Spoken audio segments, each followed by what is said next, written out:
What's up, guys? My name is Miles. And my name is Fez. And this is The Commodity. And today we are reacting to Understanding the Malaysian Constitution.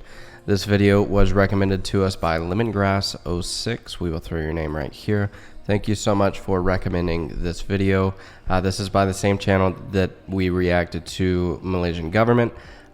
Because the good one. Yeah, the original one you guys said was very bad. It was hateful. So we did the newer one. But thank you guys so much for these recommendations. We truly appreciate it. If you guys would like to have your name shouted out and for us to react to a video that you'd like us to react to, go ahead and click on the link in our description to our Discord, and you can throw the link to the videos in there. We are still under the weather. I've actually gotten worse. I'd say I'm losing my voice. He's gotten worse. I'm about the same. But the show must go on. Yes, and we love doing this. So yeah. So before we hop in, guys, if you would go ahead and give this video a thumbs up, it definitely helps us out getting this out to more people. Also, if you would go ahead and click the subscribe button and the bell notification icon. That way you guys can stay informed on our future videos. And if you'd like to help support the channel even more, you can click the join button down below. So let's hop in and check this out. Do it. And we're drinking hot chocolate for our throats. Because it's so healthy, but it feels good on our throats. Yeah, it's...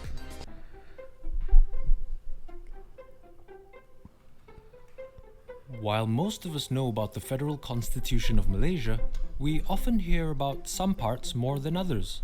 Few have a clear and thorough understanding of what it really is. The Federal Constitution is, quite simply, the highest law of the land. It lays down who gets to make the laws, how the laws are made, and what kind of laws can be made. The Federal Constitution basically determines how Malaysia is run. In its current form, the Constitution is made up of 15 parts. But what do these parts entail? Part 1 lays out the basics. Malaysia as a federation of 13 states and 3 federal territories. The Constitution is the supreme law of the land. And Islam is... Go back. So it says it's got 3 federal territories. Okay, Kuala Lumpur, Putrajaya, and Labuan.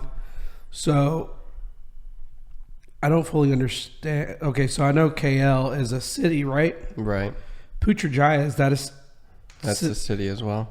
And then Labuan is a Labuan. I assume Labuan is a city. Unless they explain it, can somebody explain why those are territories? Right. As opposed to just cities within... Would that be kind of like Washington, D.C.? It's a district. Yeah, possibly. So I'm just kind of curious because when I think territories... Well, in the U.S., if you're a territory, you're not a state. So is KL not part of a state? It's its own territory? Let us know down in the comments. I feel like that's a fair question. Yeah. The Constitution is the supreme law of the land, and Islam is the religion of the Federation, with the provision to practice other religions peacefully. Part 2 sets out our fundamental liberties and rights. For example, the right to life and liberty, and the right to equality, which prevents the discrimination of a person or group of people. Part 3 details who can become a Malaysian citizen and how one can lose their Malaysian citizenship. Part 4 sets out the structure of Malaysia. How would one lose Malaysian citizenship? Malaysia's government, the supreme ruler and head of state, the Conference of Rulers, the Office of the Prime Minister, the Malaysian Cabinet, and Parliament. Part 5 concerns the states of Malaysia. Each state has its own constitution and legislative assembly, with the rulers of the states possessing their own rights and privileges. Part 6 sets out the distribution of powers between the federal and state governments. The 3 articles that detail who is in charge of what are the federal list, the state list, and the concurrent list. Part 7 prevents the government from imposing taxes or spending money unless the law authorizes them to do so. Part 8 asserts a right to vote and establishes an election commission, which is in charge of preparing and revising the electoral rolls, as well as conducting the country's elections. Part 9 establishes the court system, details what can and cannot be decided by these courts, and also establishes the appointment of judges. Part 10 sets out the appointment of the public service. From the police and armed forces to the Attorney General and teachers, this part covers all civil servants working at both state and federal levels of government. Part That's cool that they include teachers in that. Yep, I agree. 11 grants Parliament the ability to pass laws that might go against the Constitution for reasons of public safety. Part 12 outlines... Give us an example of that. Because I don't think you can do that in the U.S. Mm-mm.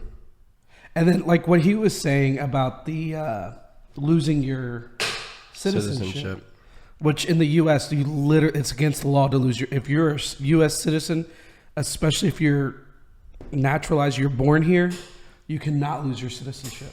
Even as if you commit an act of terrorism, you can go to prison, you can be killed, but you're still a citizen. But you're still a U.S. citizen. You can't vote, right? But you're still a U.S. citizen, no matter what. You can't. That is in our U.S. Constitution. You cannot lose your citizenship, right? But you can be killed. Yeah. Bahasa Malaysia as the national language, as well as the responsibility of the Yang di-Pertuan Agong to protect the special position of the Malays, the natives of Sabah and Sarawak, and the legitimate interests of other communities. It also details how amendments may be made to the Constitution.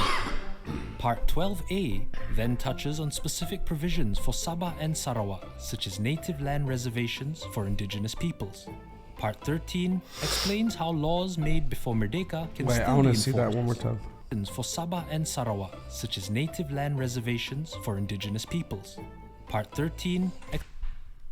So here in the U.S., it's not fair, but it is what it is at this point. Native Indians, American Indians, have their own land, but on that land, the federal government has zero jurisdiction. So if you were to murder somebody on tribal land or Indian land or whatever you want to call it, you cannot be tried by the U.S. government or by the state government. It has to be tried through their own government. Their own government within the whatever tribe it belongs to. Right. Is that the same case over there for the natives? Do they get to run their own? Because people have gotten away with murder because of that. Mm-hmm. Because the U.S. government wants to step in and do something about it, but they're like, back off. I mean, and I've watched videos of like cops coming onto land that belong to Native Indians, and they're like, get off of my land. Even if somebody's doing something bad to their land, they make it a point to get people off their land that are trying to push their law on the Native Indian land. Right. So let me know if that's the same case with y'all. Explains how laws and sorry for my before voice. Merdeka can still be enforced until Parliament passes a new law to replace it. Part 14 establishes safeguards for the sovereignty, powers, prerogatives, and jurisdictions of the rulers. Part 15, the final part, allows for legal proceedings to be brought against the Yang di-Pertuan Agong or a ruler of state in their personal capacity.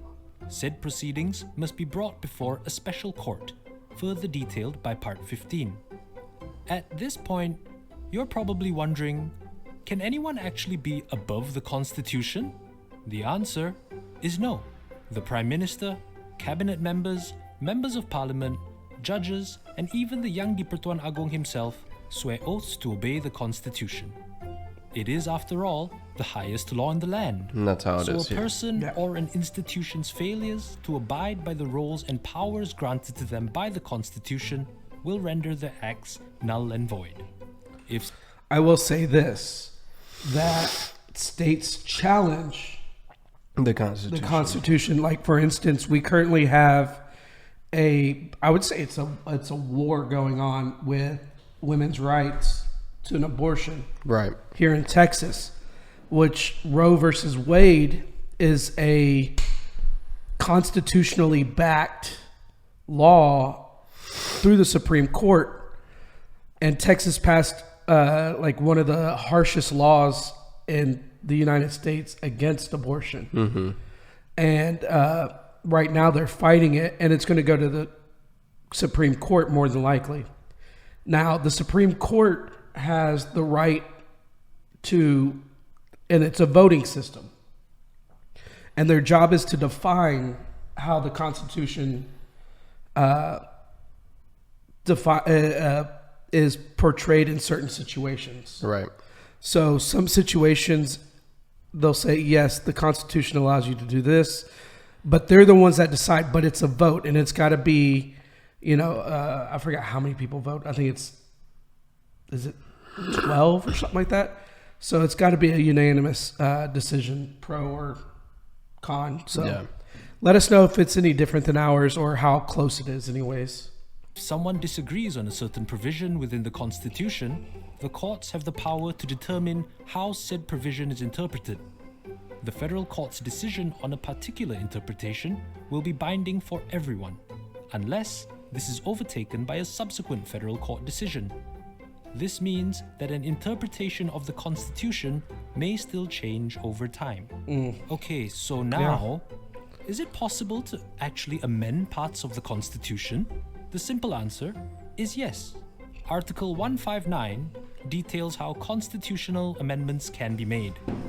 A constitutional amendment bill must be passed by not less than 2/3 of the members of both the Dewan That's the same here. Rakyat and the Dewan Negara. A recent example of this is the amendment of the minimum voting age from 21 to 18. Occasionally, though, certain provisions may require additional consent from either the Conference of Rulers or the governors of Sabah and Sarawak, with some amendments only requiring a simple majority. And a bonus fun fact for you, the Constitution of the United States of America has been amended 27 times since its ratification in 1789.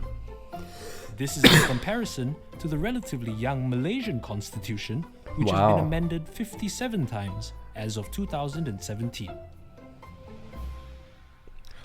That's so interesting. what kind of amendments have y'all done on your Constitution? A lot of our amendments is kind of growth in more like updating. Like when people women's rights, African American rights, or anybody of color for that matter. Both of those. We also had the amendment for prohibition for the legalization of alcohol, which was obviously a really dumb idea in the first place. Like, more people were dying, corruption was through the roof. It was just crazy because if you make your own liquor, it was just a way to control. Yeah, well, they were trying to get rid of it, but even the politicians were making money on it because people were becoming multimillionaires because of it. Yeah, and that's where a lot of these mobs came from like Chicago and those areas. I mean, that's where NASCAR came from. Yeah, is from bootleggers running around in their stock cars. And then, of course, in 1920, that's when women first got the right to vote. And then, obviously, freedom, no slavery, those kind of things.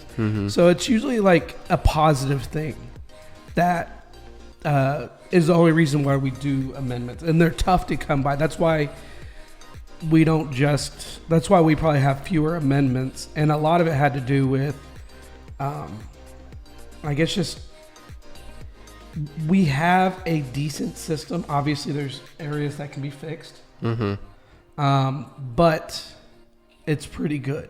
Yeah. So, I mean, I would like to know some of the amendments that y'all have had. I would too. And whether you like it or you don't. Like, I don't think we've had amendments in a negative capacity. And again, I would also like to know how someone would lose their citizenship. Yeah, that's pretty crazy to hear, that you can actually lose your citizenship.